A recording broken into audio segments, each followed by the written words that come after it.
ng buhay. Ito yung pahayag ni Jesus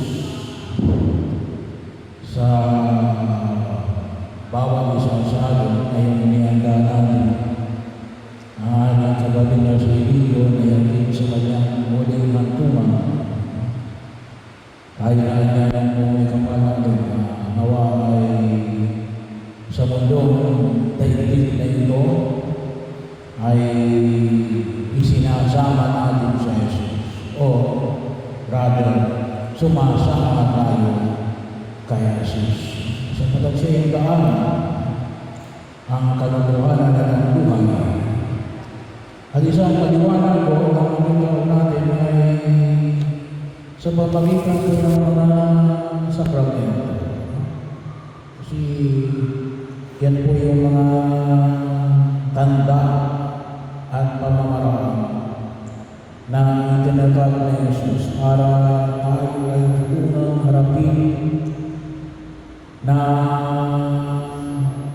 ang pang-araw-araw natin pamumuhay sa daigdig na ito hanggang tayo ay makarating sa kanyang kaluwalhatian.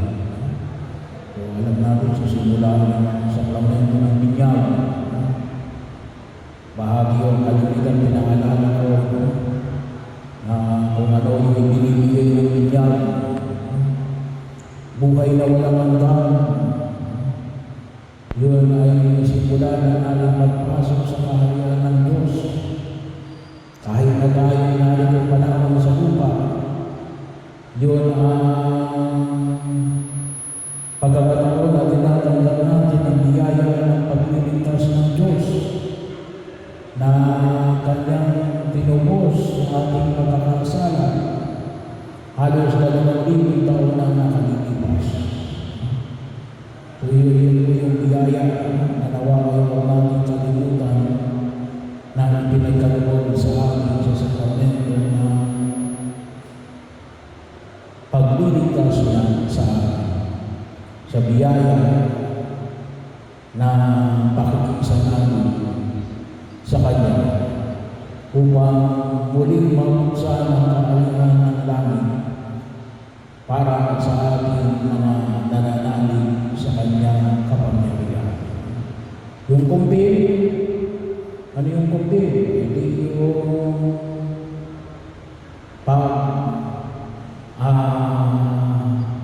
tatalaga ng ating sarili muli kay Jesus. Kasi kalimitan sa atin ay tayo ay bininyagan at tayo ay bata pa. Sabi ng nila, bata pa lang yan. Hindi ho.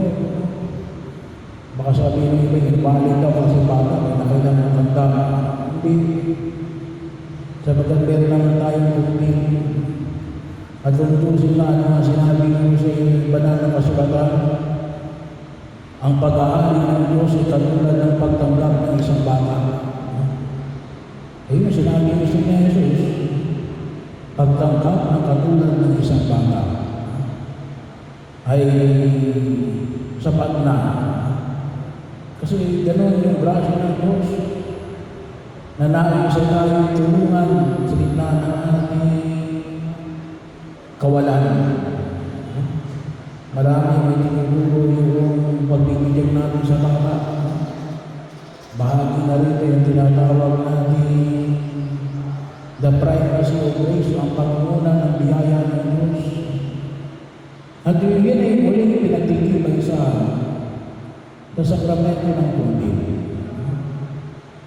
So, bahagi yun sa sakramento ng banal na komunyon, sa banal na Eucharistia, na tinatanggap natin mismo yung katawan ng dugo ni Jesus.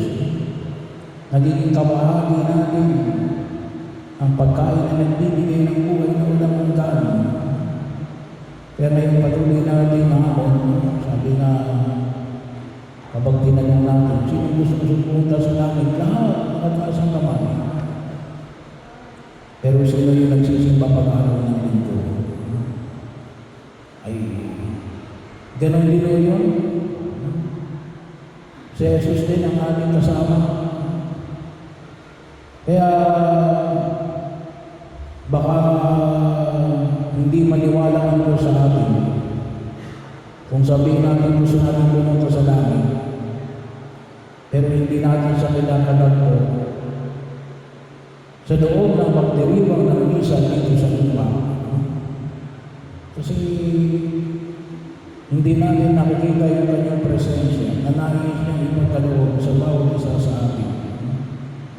Ang sakramento ng kumpisal, lalong-lalo na panahon ngayon ng Kwaresma, sana po ay tayo ay makapag-kumpisal. At kung sakali tayo nagkakasala, lalong-lalo na yung mga malalaking kasalanan, dapat ay kinukumpisal natin kagad. Asa, kung saan po sa gano'n ay pakinabangan natin ang kanyang walang hanggang pagkapatawa. Lalo-lalo na ngayon, panahon na yun ng mahal na araw, panahon na yun ng bisita iglesia, pupunta tayo sa mga jubilee churches at mga shrines na mayroong pagbibigay ng indulensya dinarya. Isa po sa requirement po na yun ay pangungumpisan.